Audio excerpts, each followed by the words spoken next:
Bon, allez, aujourd'hui on va pas parler de musique d'ascenseur, non, on va parler de musique de film. Et oui, j'arrive chez Bellagio pour enregistrer un documentaire sur un grand compositeur, Jerry Goldsmith. Nouveau blabla page, c'est parti.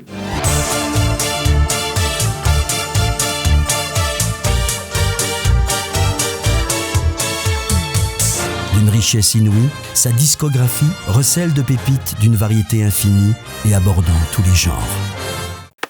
Ok les cocos, on est chez Bellagio comme on l'a dit tout à l'heure. Et là, on va commencer un grand documentaire sur Jerry Goldsmith, un grand compositeur. Je suis avec Kevin, Mathis, tout le monde est là. Donc, première chose, comment on aborde le travail sur un documentaire? J'en ai fait depuis 35 ans, j'ai fait énormément de choses pour France 5, France 4. Sur chaque feuille de blé, une bonne dizaine d'envahisseurs pucerons affaiblissent la plante en lui pompant de la sève à longueur de journée. Beaucoup de documentaires animaliers, beaucoup de documentaires historiques. Avoir construit aussi précisément il y a longtemps est vraiment surprenant, et même de nos jours. Je pense que beaucoup de gens diraient qu'il serait trop difficile pour la plupart des bâtisseurs d'atteindre une telle précision. Comment on aborde ce travail qui n'est pas exactement le même travail qu'une pub radio, pub télé ou même un doublage? Franchement, moi j'ai été super content évidemment de travailler sur ce projet-là. Et en fait, ils vont me bombarder de questions, savoir comment a été l'origine de leur projet, comment moi j'ai reçu ce projet-là. En fait, l'idée c'est qu'à la base, on a trouvé que les documentaires sur des musiques de films, il n'y en a pas des masses. Il y a des chaînes YouTube quand même qui parlent beaucoup de musique de film, mais ce que j'avais envie d'apporter en fait c'est plus le côté historique, le côté ce qui s'est passé, enfin, comment il a grandi, comment il a évolué. C'était un peu se départager par rapport à ça en fait. Harvey kept saying, "You're going to win an Academy Award for this. It's going to be an Academy Award." I said, "Come on, Harvey. I mean, this is a horror picture. Nobody goes. This won't." Jerry Goldsmith for The Omen. Il s'agit du seul Oscar de sa carrière. Ça tue. Ça tue. Et c'est ce soir sur TF1. Parce qu'en fait, en général, sur YouTube, quand on parle de musique de film, on est sur le point de vue analytique. On va parler des croches, des partitions et du symbolisme. Et on va pas tellement parler de l'historique. Ce que je pensais, c'est que ça allait être un truc de 20 minutes, un truc YouTube un peu un format de base. Il faut que ça aille vite, un ton un peu humoristique, un ton un peu rapide comme ça. Vous aviez une écriture un tout petit peu, comme tu dis, YouTube, où vous vous disiez, tiens, faut que ça rigole un peu, faut qu'il y ait peut-être presque des imitations au niveau de la voix. Et c'est vrai que je vous ai tout de suite un peu arrêté en disant, ça va pas le faire. Ça va pas le faire parce que ce qu'on est en train de souligner de stabilité, et ce que je vais faire avec ma voix, c'est raconter une histoire qui ne raconte que la puissance de la poésie de la musique de Jerry Goldsmith. Les deux hommes se retrouvent 2 ans plus tard sur le thriller Basic Instinct, qui se révèle encore plus difficile selon Goldsmith. L'aspect sensuel teinté de romantisme glacé sort le compositeur fleur bleue de sa zone de confort. Mais Jerry Goldsmith est toujours à la recherche de films plus humains et romantiques. Peut-être qu'on peut refaire ça. Ok, on voudrait la refaire. Parce que le début. Pourquoi Je sais pas, le plus début, d'intention, en fait, je pense. T'es parti sur un autre ton. Parce que là, Bah oui, parce que tu veux. Là, je t'ai mis du romantisme direct. Justement, il faut revenir dans la douceur. Là, Ah, tu trouvais que j'étais pas doux là? Non, t'étais encore dans l'ambiance de Basic Instinct, je trouvais. C'est vrai, ils ont. Ah, vous êtes des enculés, hein, là. Des gros bâtards, même. Je déteste. Je vous hais. J'arrête. Ok. C'est une toute autre facette de sa création qu'il affectionne particulièrement. Une facette au premier abord difficile à deviner, mais qui est pourtant centrale dans sa musique.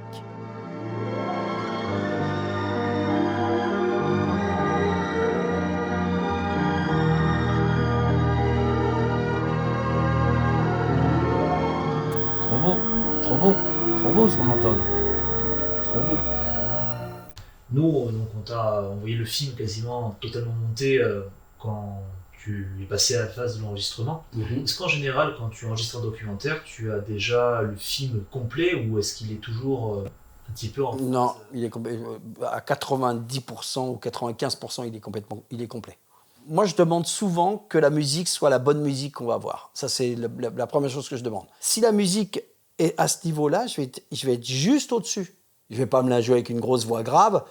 Si la musique, elle fait bip, bip, bip, bip, parce que ces musiques, elle fait bip, bip, bip, bip, bip, la grosse voix grave, tu l'entends pas. Ou si je dois entendre la voix grave, tu vas baisser la musique. Donc la dynamique de ton film, elle est pourrie. Tu arrives en studio pour faire un documentaire, il est terminé. Il n'y a plus que la voix à faire et le mixage à faire.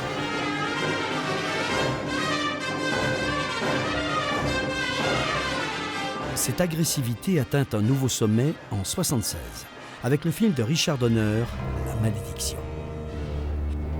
Tu as lu rapidement en fait la voix off.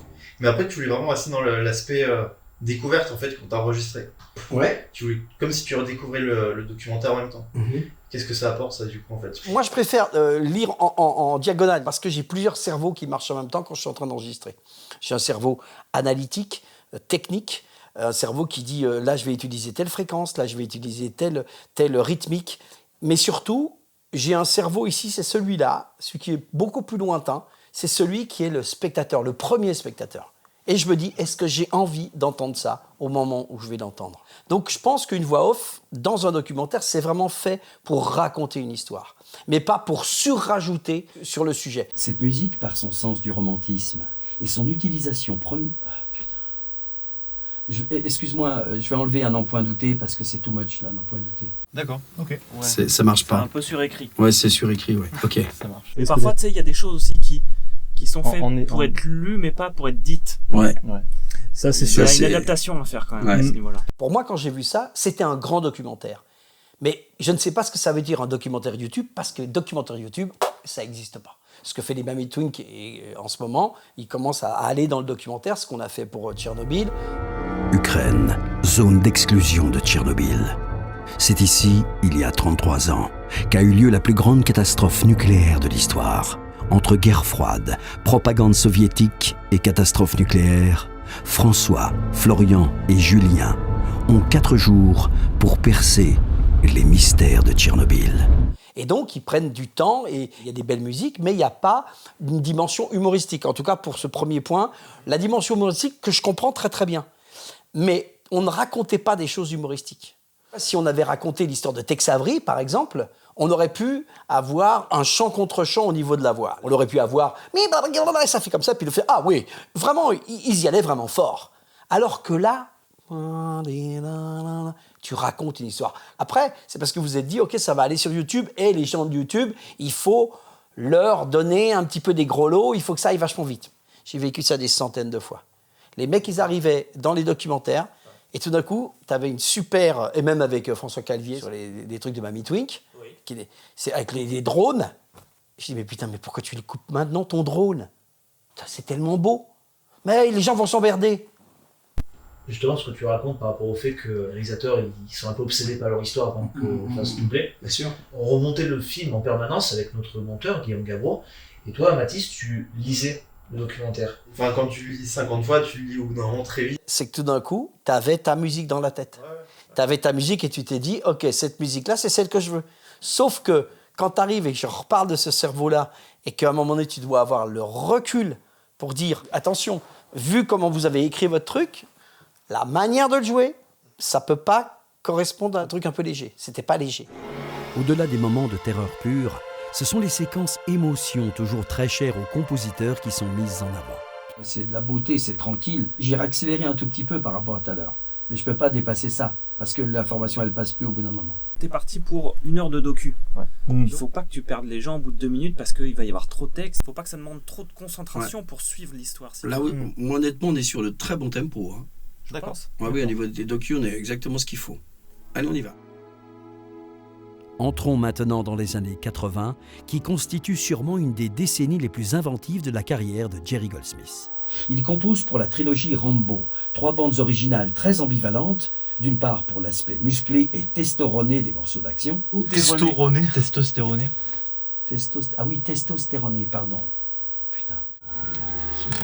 Pas un peu plus émouvant Oh non, on peut pas en mettre des caisses, là. Ah bah si, le pauvre Rambo. C'est pas Arthur Rambo? Tu veux que je mette plus émouvant sur le truc de Rambo? Non. Ah si, Rambo c'est émouvant. Tente, on l'a, Patch, on la tente, on verra Ok, bien. enfin comme vous voulez. Alors je le reprends où alors? D'une part, je voudrais bien pour avoir un testostéroné moins appuyé si tu veux. Il compose pour la trilogie Rambo 3 bandes originales très ambivalentes, d'une part pour l'aspect musclé et testostéroné des morceaux d'action, mais aussi pour son thème soulignant la personnalité complexe du vétéran meurtri, John Rambo. Ah ouais, ça a plus de relief, c'est bien. Quand on est arrivé à la partie Alien, Alien est un modèle d'avant-gardisme, utilisant des techniques sonores inédites, des instruments rares venus du monde entier, accompagnés d'un très grand travail de réverbération. d'un coup on passe à un univers sombre et effrayant. Et moi je t'avais demandé, est-ce que tu as une voix qui ait un peu plus de gravité? La même année, sort un autre grand film de science-fiction à l'opposé de Star Trek, qui deviendra son œuvre la plus connue et acclamée. Est-ce que c'est pas assez... Moi, je me dirais un peu plus sombre à ce moment-là. Ouais, plus sombre. Plus sombre? Putain, je suis déjà vachement sombre là. Hein. Parce qu'il y a un moment donné, il faut bien comprendre que la voix off qui raconte une histoire, il ne peut pas être jugé parti. C'est cette subtilité-là qu'il faut réussir à gérer. La même année, sort un autre grand film de science-fiction qui deviendra son œuvre la plus connue et acclamée.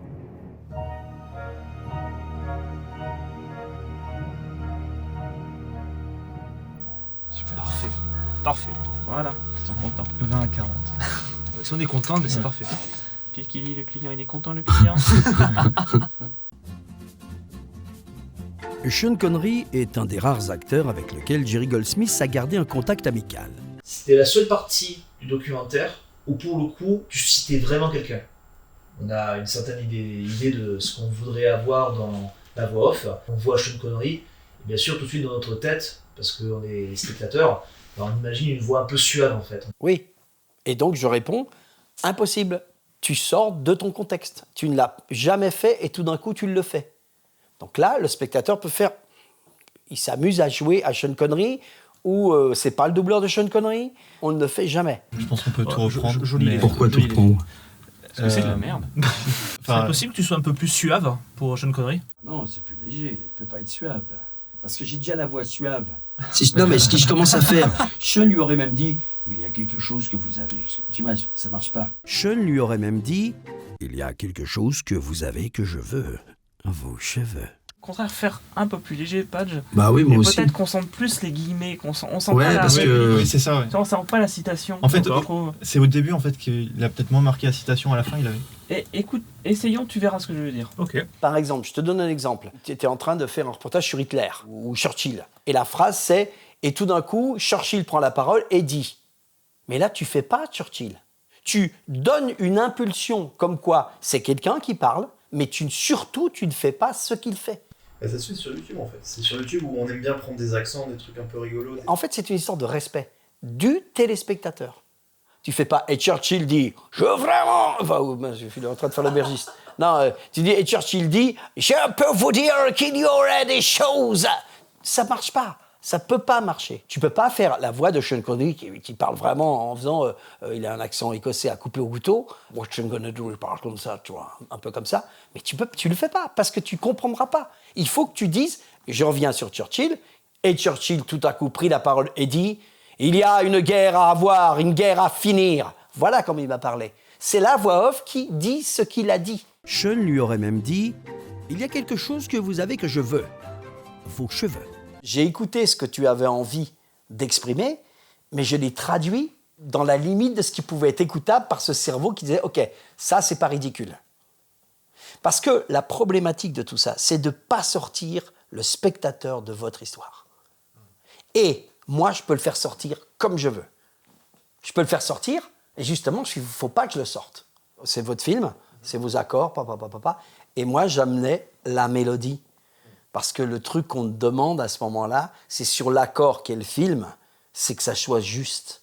Et donc, en fait, la mélodie, il y a deux niveaux. Il y a le niveau de la musique de Jerry Goldsmith, puisque ça, c'est vachement bien, parce qu'on l'entend tout le long. Et il y a votre montage. Mais quand tu as les plans, qu'on arrive et qu'on voit où il est né, et que ça fait pas comme ça, ok, t'es dedans. Donc là, je n'agresse pas le téléspectateur. J'arrive et simplement, je lui donne l'information. C'est une caresse. C'est en 1929, à Los Angeles, que naît et grandit Gerald Goldsmith. Sa mère est institutrice et son père ingénieur. Dès ses 6 ans, il l'encourage à suivre des leçons de piano. Gerald n'est pas très sportif, mais va très vite créer un lien intense avec la musique. Ses amis le surnomment Jerry, un surnom qui ne le quittera plus. C'est comme si je lui faisais « Regardez ». C'est pas « Regarde », c'est « Regardez ». Surtout que toi, tu vois vraiment ça comme un musicien, pour le coup. Alors, après, il y a des gens qui font ce métier-là, mais qui ne sont pas forcément musiciens. Mais si tu es musicien, tu as un énorme plus. Je dis tout le temps, moi, c'est une abscisse, une ordonnée, c'est-à-dire c'est la hauteur, la hauteur des notes que j'utilise et c'est le rythme que j'utilise.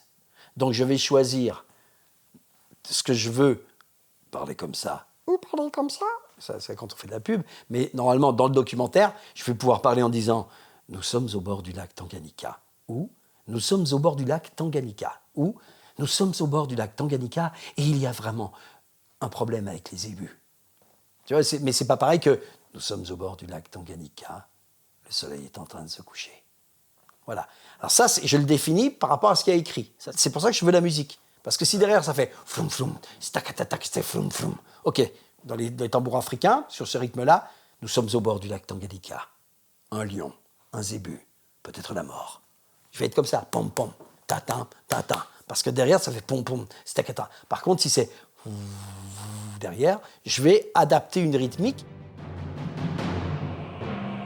Enfin, pour le 13e guerrier, Jerry Goldsmith enfile son casque de viking pour composer un thème solennel surpuissant dans le pur esprit de ses scores des années 90.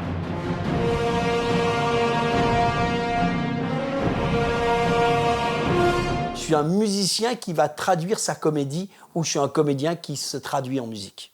Et même quand on a refait le texte, je suis un tout petit peu, je sens qu'il y a un truc qui fait... Parce que c'est ce cerveau-là qui dit « Waouh, j'ai envie d'entendre, là c'est la fin, waouh ». Tu vois, je suis émotionné par le truc, mais je peux le refaire 10 fois, je suis émotionné pareil. C'est incroyable. Ça vient de là, c'est que tu fasses de la pub, c'est comme si tu disais « je t'aime » à quelqu'un. J'essaie pas de me faire emporter, mais il est arrivé, honnêtement, je vous le dis, il m'est arrivé de faire des voix de documentaires qui étaient hyper touchants, ou sur les Mamie Twink, la dernière phrase des Mamie Twink. 600 000. Pompiers, militaires, mineurs, scientifiques ou simples civils. L'histoire ne retiendra aucun nom de ces 600 000 hommes. Mais l'histoire se rappellera de 600 000 courages et de 600 000 sacrifices.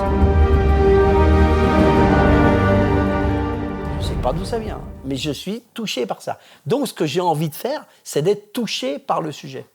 Qu'est-ce qui se passe avec votre documentaire? Les violons. Le mec, c'est un génie, puis en même temps, tu le présentes. Mais c'est son histoire. C'est comme si tu es un ami qui l'accompagne en disant « je vais vous raconter l'histoire de cet homme-là. Voilà ce que je vais raconter. » Et après, parce qu'il est mort, vous allez écouter sa musique et vous penserez « waouh, ça me fait du bien. » D'une richesse inouïe, sa discographie recèle de pépites d'une variété infinie et abordant tous les genres. Elle démontre à toutes les générations son sens du risque, sa subtile relation aux images et son amour profond pour ce que nous donne l'âme du cinéma, l'émotion. Oh, c'est pas beau ça? Tout d'un coup, vous avez découvert le film que vous aviez écrit dans sa version qui allait presque être finale. Quand tu écris, et c'est mon cas, parfois des musiques, et tu te retrouves devant un orchestre de 60 personnes, et tout d'un coup, c'est ta musique qui est jouée.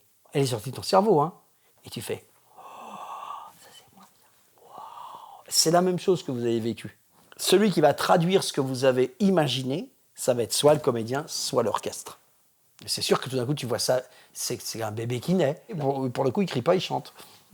Merci beaucoup d'avoir pris ton temps, parce que, mine de rien, tu as été assis bien longtemps devant ton micro. Quand on est sur ce genre de projet, il faut que l'envie soit des deux côtés, honnêtement. Je dis chapeau, les mecs. Je dis sur la musique Goldsmith, et les gars, chapeau.